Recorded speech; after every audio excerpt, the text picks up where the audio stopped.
bom. Voltamos com o segundo bloco do Cultura Livre e a gente tem a honra de receber aqui a atriz, diretora, apresentadora, amiga de trabalhos aí pela vida, Maria Clara Bertulho. Seja bem-vinda, Maria. Muito obrigada, Elô. É um prazer o convite e fico muito feliz de estar aqui no Cultura Livre, principalmente com você como entrevistadora.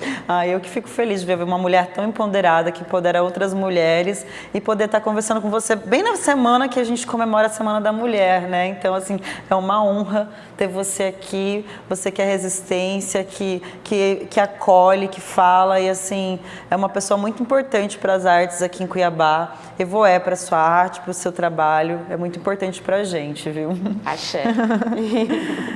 Maria, conta um pouquinho para a gente como que é a Maria Clara, atriz, vem ser atriz, vai para essa vertente para logo, aí depois se forma diretora, né, pela MT Escola de Teatro. Em paralelo já tem outras vivências com arte. Conta pra gente um pouquinho da sua história. Então, Elô, desde a minha inserção no mundo da arte, aconteceu de uma forma muito intuitiva, porque na minha casa, no nosso meio, era muito comum fazer teatro. Então a gente brincava de fazer teatro quando era criança, fazia teatro no quintal de casa, apresentava para a vizinhança. E eu sempre tive esse estímulo da família, porque são pessoas que têm ligação com a cultura. E daí para frente, com 8 anos, eu entro num grupo de teatro chamado Jabuti. E a gente apresentava em aniversários, festas infantis de criança. E aí eu começo a construir essa trajetória dentro do teatro, a garimpar quando eu vou ficando mais velha, adolescente, a garimpar alguns cursos no Sesc Arsenal que aconteciam, com Dani Leite, com Juliana Capilé, quando aconteciam. Em seguida, eu termino o ensino médio aqui e eu vou fazer artes cênicas na Estadual do Paraná, em Curitiba, e faço 3 anos lá de experiência, eu não concluo lá e volto para cá. Apesar de eu não ter concluído, foi uma experiência de formação e aprendizado 3 anos, né? Extremamente enriquecedora, que me ajudou muito. Aí aqui eu entro soube que tinha surgido uma escola de teatro, que agora é o NEMAT, né? E aí eu adentrei no curso de direção, porque eu já tinha essa experiência e essa visão e desejo também de exercer esse lugar da direção. Então, eu fui conciliando isso também com o curso de letras na UFMT, que eu faço, e aí me formo. E aí eu sempre tive essa identidade com a questão negra, sempre militei, né? Sempre militei no movimento dentro da universidade, fora da universidade. Eu acredito que a minha arte também é uma forma de militância. E aí venho construindo esses caminhos agora teóricos, metodológicos e buscando fundamento para uma prática que eu já faço há muito tempo, que é dentro da abordagem do teatro negro. Uhum. E, Maria, dentro da faculdade, lá na MT Escola de Teatro mesmo, a gente já via você com essa vontade de montar um grupo, né, de teatro negro, de ter mais mulheres e pessoas negras trabalhando com você. Qual que é a importância desse coletivo negro dentro do teatro para fazer espetáculos? Por que a criação de um coletivo negro? Explica para o nosso público. Eu acho que nós temos, dentro da historiografia oficial, tanto na literatura quanto no teatro, uma lacuna, né, em relação à produção negra. Uhum. E esse reconhecimento que nos é dado, ou que não nos é dado. Então a gente vem buscando esse lugar de afirmação de identidade, porque o teatro negro ele tem como premissa ser um teatro engajado, né? E o que a gente vê nesses campos de produção de imagem, tanto na TV como no teatro, o perfil do negro sendo moldado à luz de estereótipos extremamente racistas. Então a gente vem para contrapor esse discurso hegemônico e também para poder narrar as nossas próprias histórias e, sobretudo, para além da representatividade, para poder exercer realmente protagonismo dessas histórias. Então, o teatro negro é um teatro de afirmação de identidade, é um teatro de produção de subjetividade negra, para além do que está colocado, porque a história nossa vai para muito além da história da escravidão. E aí a gente busca esse lugar de fala, que é um lugar da gente poder não só falar do negro, mas colocar o negro em cena, com a sua cultura, com a sua tradição, com a sua ancestralidade.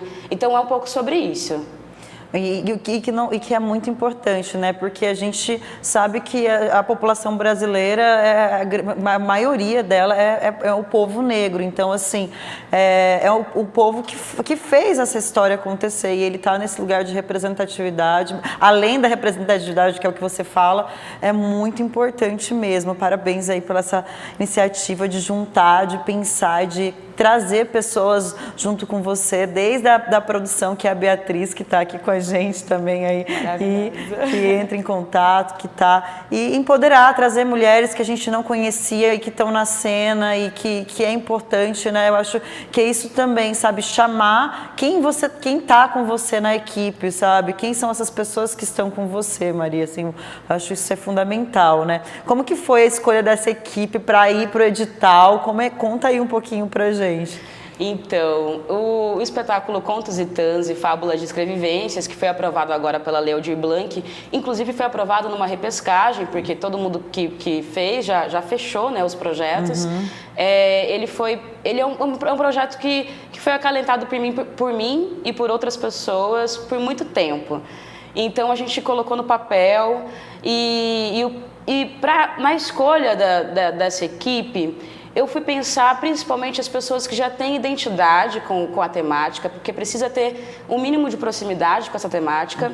E como a gente vem conversando, inclusive, dentro do núcleo, né? Nós somos nossas próprias referências. Porque eu trouxe, por exemplo, Vinícius Brasilino, Daniele Souziel, Andréu, Maicon Castrovic, que já trabalham dentro dessa temática, que tem produções dentro dessa temática, né? Com Encardidos, com Encruza, o Vinícius com as performances maravilhosas, impactantes deles. E aí eu peguei essa galera, chamei-os, falei da proposta para a gente poder construir algo juntos. E é engraçado que a gente vai percebendo que é uma história que a gente não consegue contar se não for em coletivo, né? E a gente trabalha com o conceito de tans, que são os contos iorubanos adaptado para a nossa realidade, e com o conceito de escrevivência, que é a possibilidade da gente narrar as nossas próprias histórias. E principalmente sobre a rearticulação das bases de um eu coletivo através do eu social, através da coletividade.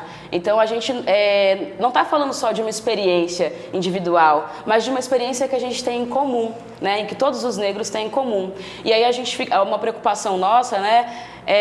Não falar também só desse lugar da dor, né? Porque acho que é impossível, no nosso contexto, a gente falar da experiência negra sem falar da dor. Não tem como. Mas também a gente trazer esse resgate dessa memória, essa reapropriação desse lugar de fala, essa reapropriação dessa tradição e, principalmente, esse orgulho, essa resistência, essa resposta, né? Porque o que a gente vê hoje em dia, que a gente sempre comenta, que nos mobiliza, que nos atravessa, que é muito triste, né? Essa é a realidade da gente ver. Cada final de semana a gente está comentando sobre a morte de uma pessoa negra diferente, sabe? Foi Moise, aí aconteceu a situação no Rio de Janeiro, e são várias coisas, né? E a gente precisa falar, a gente precisa trazer essas histórias, como diz a Conceição Evaristo, né? A nossa escrevivência não deve ser usada para ninar a casa grande, e sim para incomodá-los em seus sonhos injustos. Então, o que a gente traz incomoda sim, é para incomodar, para que essas histórias elas não passem em brancas linhas, né? Que elas não passem em brancos, que elas não sejam esquecidas, né? Sim. E o que a gente quer fazer é através da arte, esse diálogo com a sociedade. Sim. E que você propõe enquanto direção? Qual que é o objetivo? Assim, o que você propõe com esse espetáculo? Porque mexer trazer isso, mexer com o público. O que você deseja assim com ele? Elô, a gente está num processo que a gente está descobrindo os nossos caminhos. A partir de muito estudo, assim, de teoria mesmo, de teatro negro, a gente vai agora vendo o que surge a partir da prática, o que os nossos corpos estão pedindo para falar, o que a gente precisa narrar agora. Mas, principalmente, abordar essa temática do racismo, trazendo a memória e a denúncia, Especialmente isso, que eu acho que é extremamente necessário, né? Porque a gente fala muito de resistência, mas principalmente, para além de resistir, eu acho que acaba esse lugar da resistência ficando num lugar um pouco de passividade, mas principalmente da possibilidade de reagir, de responder a isso que está acontecendo, da nossa forma, né? De uma forma que seja... Porque a gente vê essas notícias, né? A gente já não se sensibiliza mais. Eu acho que uma das funções da arte é fazer essa sensibilidade, né? Sensibilizar esse público para isso que está acontecendo, né? Olha para isso, mas de uma forma poética. E aí, isso tem uma outra força. Sim, exatamente. Foi o que eu senti com Mulheres da Terra também, esse lugar, sabe? As pessoas não sabem quem são essas mulheres, quem são essas histórias, mas quando você traz para esse lugar da arte, você sensibiliza exatamente essa palavra, sabe? Você começa, você coloca em foco, né, aquela situação, você fala, nossa, isso está acontecendo, sabe? E às vezes a gente invisibiliza mesmo, aquele olhar anestesiado, né? A gente não tem mais um olhar ativo, potente para as coisas que estão acontecendo, a gente fica com um olhar totalmente anestesiado. Você passa pelas situações, você está anestesiado ali com o dia a dia, com a sua correria e trazer isso é extremamente importante, né? Exatamente, e desalienar, né? Desalienar. Você falou isso, né, da anestesia, da anestesia, a gente está anestesiado, né? E eu adoro, inclusive, Mulheres da Terra, adoro ver você em cena, é muito forte. E é também esse lugar, né, por exemplo, como da literatura feminina, do teatro negro, porque não é só a temática, cria-se uma nova estética, que é uma estética diferenciada, que é uma poética negra que a gente está criando. E eu acho que isso é extremamente importante no contexto de Mato Grosso e além. E aqui em Cuiabá a gente está... profissionalizando, sabe, formando essa galera que tá aí potente, sabe, doida para fazer. E eu acho que o edital também é importantíssimo para a gente poder ter essa possibilidade, né? Porque a gente é muito difícil, né, viver de teatro hoje em dia. E a gente precisa desse incentivo, é importantíssimo. Exatamente. A gente vê as leis indo para um grupo seleto de pessoas, inclusive Cuiabá, né, gente? A gente vê aí, a gente sofre, a gente sabe que tá tudo, seu projeto tá lindo, tem uma equipe maravilhosa junto com você, uma equipe grande, às vezes você vê outras coisas sendo aprovadas, mas é isso, né? Não vamos brigar, mas é exatamente isso. Então a gente precisa que a lei, que essas verbas cheguem para todo mundo, porque senão a gente não consegue exatamente esse lugar de dar visibilidade, de ter representatividade, de ter lugar de fala, e a gente se perde às vezes só com um estilo de arte, um modo de fazer. E aí eu venho de novo, vou pegar lá para você explicar um pouquinho o que é o teatro negro e para a galera, assim, o que é o teatro negro, porque a gente fala teatro, né? O que é o teatro negro? Então, dentro do teatro, né, o teatro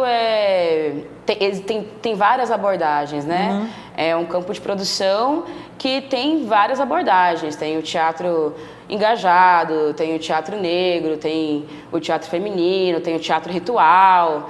E aí a gente pega essa vertente do teatro negro, principalmente para a gente trazer esse protagonismo, para a gente construir as nossas narrativas a partir de um ponto de vista interno, das nossas referências, né? E não é o outro que está nos narrando, tanto que eu falei, tanto que eu disse aqui, né, que não é sobre representatividade, mas é sobre protagonismo, sobre colocar o negro em cena, trazer o negro com a sua cultura, sobre valorizar essa cultura, sobre reconhecer essa cultura, porque ainda há uma negociação, né, do reconhecimento dessa cultura.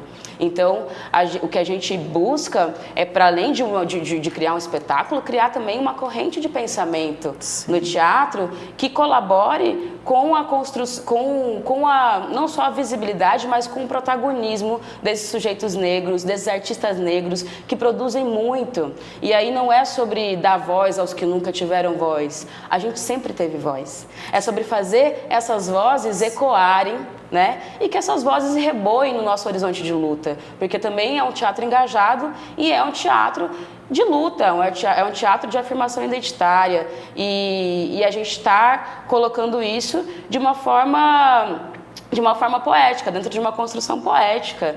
Então o teatro negro, ele surge, né, com Abdias Nascimento, né, que vai ser o mentor, o precursor do teatro, e aí a gente tem uma diversidade, né, de manifestações dentro da cultura negra, que a gente não pode nem falar de teatro negro, mas de teatros negros, né, de teatralidades negras, porque são várias as manifestações, e a gente segue esse caminho da recuperação da memória, da recuperação da tradição oral, Isso né, que eu ia falar, principalmente, trazer a questão da oralidade, pegar essas histórias que estão aí, se apropriar dessas histórias e contar essas histórias de uma forma poética, de uma forma também que é a nossa forma, né, de falar, que é diferente, que é uma forma diferenciada, como eu disse. Cria-se uma nova estética, né, a partir dessa temática, é uma ética que reflete uma estética e uma estética que reflete uma ética. E exatamente isso que você estava falando da oralidade. Eu assisti uma palestra com uma atriz quilombola e ela estava falando disso, de voltar à oralidade, sabe? De resgatar essas histórias que não foram contadas, que não foram ditas, que não estão nos livros, mas são passadas de geração em geração, que são contadas e que a gente acabou perdendo isso, esse costume da oralidade, sabe? De falar isso. Então, eu lembrei exatamente disso, quando você traz a oralidade e você também fala que os atores, né, vão contar suas histórias e que essas histórias se fortalecem mais ainda quando são contadas juntas. Isso aí a gente vai ver no espetáculo. Vai acontecer que dia, Maria? Dia 18 e 19 de março agora. Olha só, tá bem aí. Às 19 horas no MISC, gente.